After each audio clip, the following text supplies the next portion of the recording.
Continuamos con Informa TVX, iniciamos nuestro segmento de entrevista. Como todos los espacios de entrevista, les recordamos que la van a poder encontrar en nuestro canal de YouTube, Expresa TVX, en las próximas horas. Así que si se la pierden o si quieren compartirla posteriormente con sus conocidos, tendrán la posibilidad de encontrarla en ese lugar. También tenemos una pregunta propuesta en redes sociales. Les pedimos que puedan participar, @Expresa TVX y @Canal TVX. Iniciamos con esta entrevista. Que el agua y la sana alimentación sean reconocidas por nuestra Constitución como derechos humanos indispensables para la vida requiere de una reforma constitucional. La semana pasada, Arena, PDC y PCN dieron la espalda al reconocimiento de estos derechos al negar su apoyo a los 56 votos necesarios para la reforma del artículo 69 de nuestra Constitución. Con esta enmienda se abriría la posibilidad para que el Estado adecúe las leyes e instituciones públicas para garantizar el acceso al agua de calidad y alimentación a todos nosotros, sus habitantes. Mientras eso ocurre, la aprobación de la Ley General de Aguas sigue estancada sin encontrar consensos en los diputados de la Comisión de Medio Ambiente. En estos momentos en que más del 90% del agua disponible no es apta para el consumo humano en el país, según el Ministerio de Medio Ambiente. Hoy ponemos en análisis esta situación con Francis Habla. Él es diputado y es presidente de la Comisión de Medio Ambiente y Cambio Climático de la Asamblea Legislativa. A él me da mucho gusto recibir este día en Informa TVX. Saúl, diputado, bienvenido. Muchas gracias, un saludo a todos los televidentes, gracias por invitarnos y poder compartir las experiencias que tenemos en la Asamblea con toda la teleaudiencia que ustedes tienen. Diputado, usted como presidente de esta Comisión de Medio Ambiente tiene un conocimiento bastante claro sobre la importancia de reconocer el agua y la alimentación, específicamente el agua, como un derecho humano. ¿Cuáles son las consecuencias que en la plenaria anterior, la semana pasada, no se encontraron los votos suficientes para poder reformar la Constitución e incorporarlo como un derecho humano? Es grave en dos sentidos. Primero, es grave porque los partidos políticos que aprobaron en la legislación anterior, porque nuestra Constitución dice que tiene que ser aprobado en una legislación y ratificado. Lo que no fue la ratificación. Correcto. Aprobado ya fue en la legislación pasada. Lo veo grave por dos cosas. Primero, por la informalidad, por la falta de responsabilidad de los otros partidos, porque cuando tú das un voto que sabes que vas a tener que ratificar, somos casi los mismos diputados, y hay unos que ponen condiciones y hay otros que no tienen ninguna intención, pues yo creo que la población debe fijarse quiénes son, porque aparte de que no lo hagan ahorita, nos van a atrasar en otros 6 años. Y lo grave que nos atrasen en otros 6 años, si nosotros no lo ratificamos en esta legislación, es que tiene que ser aprobado en la siguiente y pasar a ratificar en la siguiente. Correcto. Entonces son 6 años más. Pero lo más grave aún de la responsabilidad de estos partidos políticos que no quieren dar su voto es que en esos 6 años, si nosotros tenemos el 98% de nuestra agua contaminada, ¿qué va a pasar dentro de 6 años? Entonces es grave y yo hago un llamado a los demás partidos políticos para que nos ayuden a hacer esta ratificación, porque el daño que se le está haciendo a ese recurso tan vital pues es bastante grande. Diputado, me gustaría que le dejáramos claro a la población qué es lo que se pierde con la oportunidad que se ratifique en la Constitución este derecho humano. Sabemos que tendrían que adecuarse leyes e instituciones para poder garantizar en adelante las garantías de esos dos derechos, tanto el agua como la alimentación. Expliquémoslo de forma clara, es decir, ¿qué oportunidades se abren para el Estado, para la gestión pública, el hecho de poder tener ratificado el agua y la alimentación en la Constitución del país? Bueno, primero se abre, y no solo se abre, sino que obliga al otro problema que tenemos en la Comisión de Medio Ambiente, que no ratificamos tampoco la ley de aguas del país, que no aprobamos la ley de agua de nuestro país. Correcto. Yo creo que este paso vendría como a comprometer más a los demás partidos a que por fin, de una vez por todas, entendamos que necesitamos la Ley General de Agua para nuestro país. Porque una cosa nos conlleva a la otra. Es decir, agilizaría el proceso para que podamos tener mayor consenso. Pues tal vez es vinculante, pero tal vez no es que lo agiliza, pero nos compromete más. Yo creo que si nosotros nos damos cuenta, como te decía, ¿qué le vamos a heredar a las futuras generaciones en ese vital líquido que vale más que el oro ya? Vale, el valor es más que el oro. Hay gente que no comprende que sin el agua no vamos a poder vivir. Entonces yo creo que es de conciencia social, es de visión de nación, es del azul y blanco El Salvador, es de la vida de todos los salvadoreños y que tenemos que tener esa conciencia para poder sacar El Salvador adelante. Diputado, uno de los partidos políticos que no dio sus votos para la ratificación de la reforma fue Arena. Y hay una declaración del diputado Julio Fabián que yo quiero que usted nos ayude a analizar. Él justificó haber negado sus votos señalando que esa ratificación podría restarle atribuciones a las municipalidades y agregó, la redacción de la ley está un poco enfocada a que puede haber mucha expropiación en un momento determinado y nosotros no lo compartimos. Mi pregunta es, ¿son válidos los argumentos? No, porque mire, estamos hablando de la ratificación del derecho al agua. Y es lo mismo que ha dicho el partido en la Ley General de Agua. O sea, la ratificación no viene a ser confiscatoria. Lo que podría ser y que sí estuvo adentro de la ley, pero ya se quitó, sí, es en la Ley General de Agua. O sea, el marco legal lo estamos haciendo en la Comisión de Medio Ambiente. ¿Qué aspectos sobre eso, diputado? Había que si en algunos artículos existía que si tú tenías una propiedad que estaba cerca de un río, tantos metros cerca del río, pues ya no iba a ser tu propiedad y cosas por el estilo que se fueron quitando porque yo creo que nosotros no podemos hacer una ley que sea confiscatoria o una ley que venga que tú perdas tus libertades como empresario, pero eso se arregló en la Ley General de Agua. Yo creo que el llamado es a que entendamos que sin ese vital líquido no podemos vivir.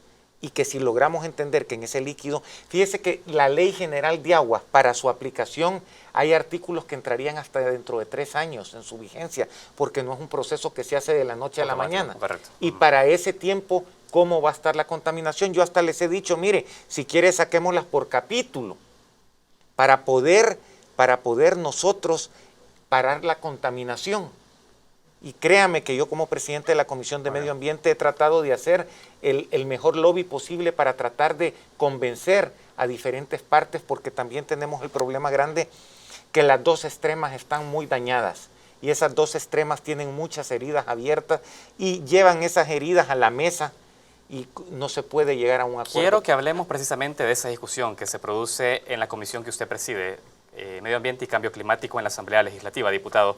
Usted ha dicho el agua es un recurso vital, es importante ya esta ley para poder parar con la contaminación del agua que está estancando. Sigue siendo el problema de cuál va a ser la naturaleza de la entidad rectora lo Correcto. Que sigue sin poder avanzar esa ley, diputado. Correcto. El problema es que no nos ponemos de acuerdo o no se ponen de acuerdo porque para mí, siendo 100% pública o siendo autónoma, podríamos trabajar en ella. ¿Cuál es su postura sobre eso? Mi postura es esa, que sea autónoma o sea 100% pública, se puede trabajar con la ley. Le voy a explicar cuál es el problema. La extrema derecha quiere que sea autónoma y la extrema izquierda quiere que sea 100% pública. Le dicen 100% pública, pero la autónoma es puesta por el presidente de la República. Y los funcionarios que están adentro de la autónoma son funcionarios que elige el presidente de la República. Y si es autónoma o es pública, está el Ministerio de Medio Ambiente, está ANDA, son todas públicas. Al final llegamos a la conclusión y fíjese qué interesante.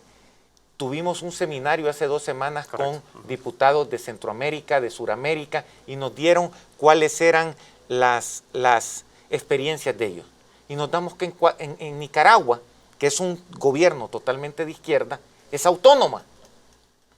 Y entonces les decimos a los diputados de izquierda, mire, lleguemos a un consenso. No es aceptar lo que la derecha quiere, porque yo les digo, si es autónoma como Nicaragua, y en Nicaragua no la nombra el presidente, sino que la nombra el Congreso, a la persona que va a estar adentro del autónomo. Yo les digo, yo no estoy de acuerdo que sea autónoma e esté integrada por privados. Tiene que estar integrada por ministerios. Y miren, lo más importante que yo les digo, ¿por quién debe estar integrada? Es por gente que entienda del agua. Ahora, diputado, sobre eso me interesa, usted ha tocado un punto importante. Comenzamos a hablar ya de la conformación de esta entidad.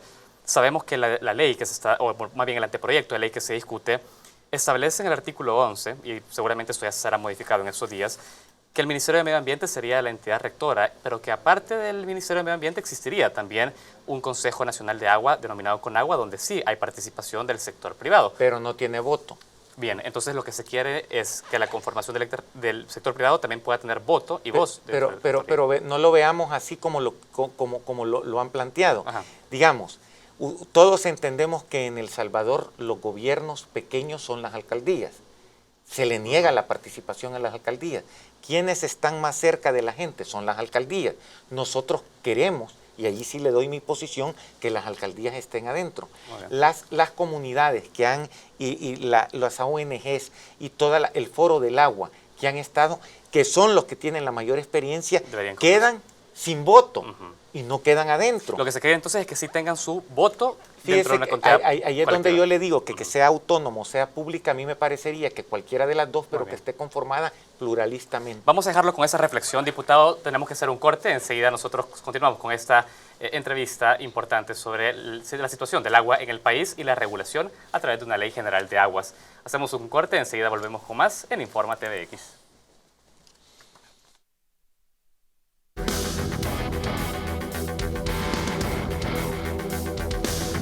Continuamos con nuestra entrevista en Informa TVX. Conversamos con el diputado Francis Sabla, él es presidente de la Comisión de Medio Ambiente y Cambio Climático de la Asamblea Legislativa. Hablamos sobre la aprobación de la Ley General de Aguas, de la discusión que se desarrolla en torno al tema. Quiero leer algunas de las interacciones en redes sociales. @expresatvx y @canaltvx son nuestras cuentas en Twitter. @Luis Villatoro nos dice: no se garantiza el derecho al agua porque hay intereses personales y de grandes empresas de que no sea así. @RonnieHDEZ01 nos dice: no dan los votos porque quieren privatizarlos para hacerlos su negocio y venderlos. Y @DrakeDalfa nos dice: el agua es un recurso natural y debe ser un derecho. A las empresas lo único que les interesa es el dinero. Son algunas de las reacciones que tenemos de la población, diputado, y yo quiero que expliquemos. Si se señala que el agua es un bien público y se establece que debería ser el Estado quien garantice un bien público, ¿por qué entonces es necesario que participe el sector empresarial dentro de la gestión del agua? Bueno, primero, los comentarios que se han recibido pues tienen mucha razón. La gente tiene que entender que el dinero no se toma y que sin el dinero no va a haber agua y sin agua no va a haber vida.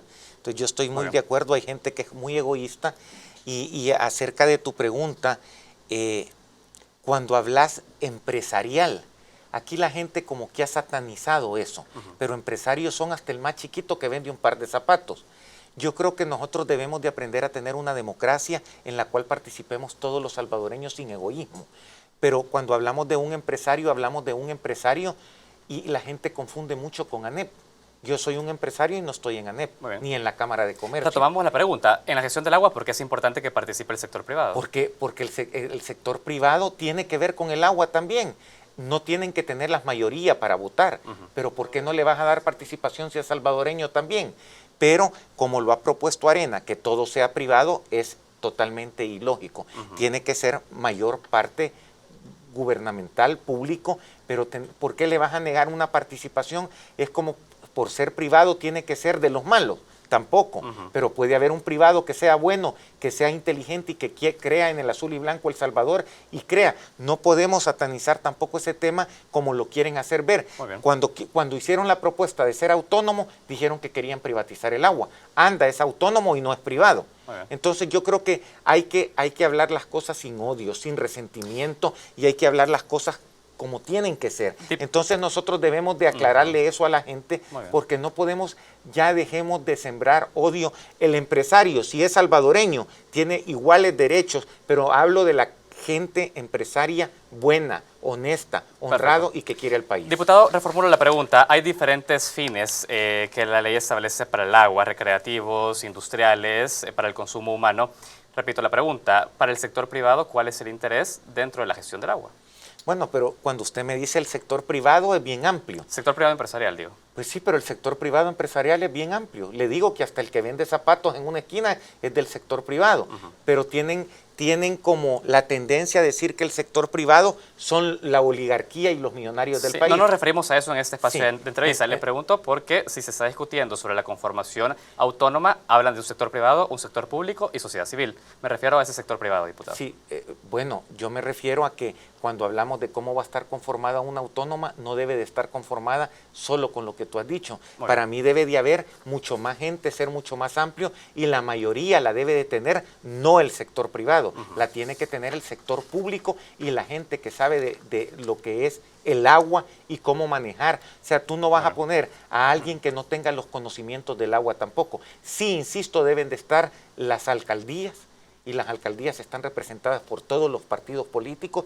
Debe de estar ANDA, debe de estar el Ministerio de Medio Ambiente, debe de estar el Ministerio de Salud, debe de estar conformada más por público, pero ¿por qué no poner un representante de un sector que sea honesto, honrado y que le interese el futuro del Salvador? No podemos excluir si todos somos salvadoreños. En dado caso, se ha escuchado, en ese mismo espacio estuvo en entrevista la diputada Lourdes Palacio, secretaria de esa misma comisión, cuando se le hacía la pregunta por qué no incorporar al sector privado dentro de la gestión del agua, decía sobre las amenazas de la privatización de este bien público. Hay algo, porque el artículo 63 del anteproyecto dice: el servicio de agua potable no será objeto de privatización directa o indirecta. Su administración, vigilancia y control está bajo la responsabilidad y tutela del Estado. Con este artículo, si se mantiene, diputado, por más que se conforme un ente rector con participación de diversos actores de la sociedad, ¿no habría peligro de privatización? Claro que no, porque creo que es el artículo 13, está prohibida la privatización del agua. Y no hay intenciones de privatizar el agua. Y es lo que debemos de entender como salvadoreños. No nos odiemos ni metamos cizaña entre nosotros. Mire, le voy a dar un pequeño ejemplo que tiene que ver. Hubo el Día de los Niños en la Asamblea Legislativa. Correcto. ¿Y sabe qué le dijeron a los niños algunos diputados? Que la empresa privada y la derecha del país le quería quitar el dinero que era para comprarles las computadoras porque no querían autorizar los préstamos. ¿Cómo le vamos a meter cizaña a un niño? Debemos de hablar la realidad, que exista un privado donde van a votar 10, que los otros 10 son públicos, van a ser 10 contra 1. Entonces, no es que se va a privatizar porque exista. Pero mire, al final si no quieren poner ni un privado, que no pongan ni un privado. Pero el fin en este sentido, cuando hablan del privado, no tienen que verlo como que va a venir. ¿Cómo va a creer que por ser autónoma es que quieren privatizar el agua? Entonces, ANDA ya está privatizada. Entonces, esa hazaña, esa cultura de meter esa cizaña a la gente, si nosotros garantizamos en la ley que no se va a privatizar el agua, debemos de quitar lo que divide a los salvadoreños. Perfecto. Hacemos énfasis en este tema porque es justo lo que tiene bloqueado lograr consenso dentro de la aprobación de esta ley, diputado. En dado caso, usted nos menciona, si meten o no privados, usted igual daría sus votos. Es que lo más grave es la contaminación del agua. Cuando nos lleguemos a poner de acuerdo ya no va a existir agua. Entonces, lo que tiene que tener es conciencia social, conciencia de nación, conciencia del Salvador. Tienen que tener un pensamiento diferente y quitarse los intereses mezquinos, tanto de la extrema derecha como de la extrema izquierda. Perfecto. Porque mire, usted solo tiene ahí cuáles son los intereses de la extrema izquierda y que dicen que quieren privatizar, pero cuáles son los intereses de la extrema izquierda que para qué quieren ocupar el agua. Entonces, ahí es donde nos tenemos que poner de acuerdo. De hecho, le estoy preguntando, diputado, porque tengo como base el anteproyecto de ley correcto, que están discutiendo en la comisión. Y no me lo tomes a mal. Yo te lo digo, no por lo que tú me estás preguntando, por lo que yo vivo todos los días en la comisión. Entonces, no me lo tomes por lo que tú me estás preguntando, sino que te estoy tratando de hacerle llegar a la población que como hermanos salvadoreños debemos de aprendernos a poner de acuerdo para sacar El Salvador adelante con un tema tal vital como es el agua. Usted mencionó algo muy importante en el bloque anterior. Dijo, en dado caso, lo importante es que las comunidades, quienes son los principales beneficiados de esta ley, tengan participación dentro de esto. ¿Cómo hacemos, diputado, para que al final el número de votos corresponda más bien a lo que la población está exigiendo y no tanto lo que usted menciona, una discusión de partidos políticos? Fíjese que el Foro del Agua y todas las comunidades que participan, que yo las respeto y las aprecio mucho, y que gracias a ellos hemos llegado hasta donde estamos llegando, no tienen voz ni voto en la ley. Ni sea autónoma, ni sea 100% público, las dejan fuera. Quiere decir que usted como comunidad va a poder decirle, mire, yo no quiero que me pongan el agua aquí, pero le están poniendo una fábrica enfrente donde el agua está escasa o enfrente de una comunidad que usted, y no tiene derecho a voto. Entonces yo creo que la participación debe de ser más amplia, más pluralista y más democrática, y no debe de quedar en manos ni en la empresa privada, ni en un ministro, ni en una persona. debe de quedar en manos de algo pluralista y democrático para que a nadie así de delicado es el tema del agua que no le podemos dar ni a la extrema izquierda ni a la extrema derecha, ni siquiera a un funcionario del gobierno que se haga cargo y que sea el responsable de un líquido tan vital que va a decidir el futuro de todos los salvadoreños. Debemos de hacerlo lo más pluralista posible. ¿Será posible que dentro de la ley se pueda hacer una propuesta? Y eso se lo pregunto a usted, porque tendría su partido político la capacidad de hacerla. El hecho de que al final la cantidad de votos dentro del consejo que sea rector en el agua sea más favorable a la sociedad civil que al resto de actores. Yo les he propuesto que ya que Arena votó y hizo un voto para cambiar lo que fuera autónomo, pero no estamos de acuerdo cómo está integrada la autónoma, que la conformemos la autónoma por 100% público. Si quieren un privado, y que allá hagamos adentro del autónomo el pluralismo que se necesita tener y garantizando que no se va a privatizar el agua, que ya está garantizado, como se lo decía. Entonces, yo trato de hacer propuestas para llegar a un acuerdo en beneficio del azul y blanco, en beneficio de todos los salvadoreños, pero debemos de dejar los intereses y las heridas que muchos tienen tanto en la izquierda como en la derecha. Yo no creo en izquierdas ni derechas, yo creo en el azul y blanco El Salvador. Diputado Francis Zabala, presidente de la Comisión de Medio Ambiente y Cambio Climático, ha sido muy importante y muy valioso los aportes que usted ha brindado en este espacio. Quiero agradecerle su tiempo. No, gracias Saúl, muchas gracias y un saludo a todos los televidentes. Agradecemos a ustedes que están pendientes de nuestro espacio de noticias y entrevistas. Hacemos una pausa, enseguida volvemos con más en este espacio.